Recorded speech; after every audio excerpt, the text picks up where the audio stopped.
現代人重視養生，講求健康飲食、規律運動、心理平衡，盼望活得長久又有質素。養生固然重要，然而無論點樣悉心保養，生命終必有盡頭。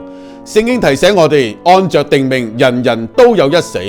因此，人唔單止需要身體保健，更需要靈魂嘅拯救。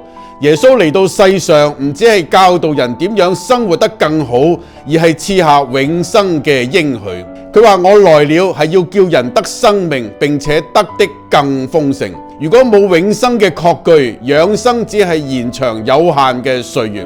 唯有喺基督裏邊，我哋嘅罪得蒙赦免，與神和好，先能夠得着永恆嘅生命。今日你重視養生，亦都請你思想永生。願你喺追求健康之餘，更加把握機會接受耶穌嘅救恩，得着永遠不朽壞嘅生命。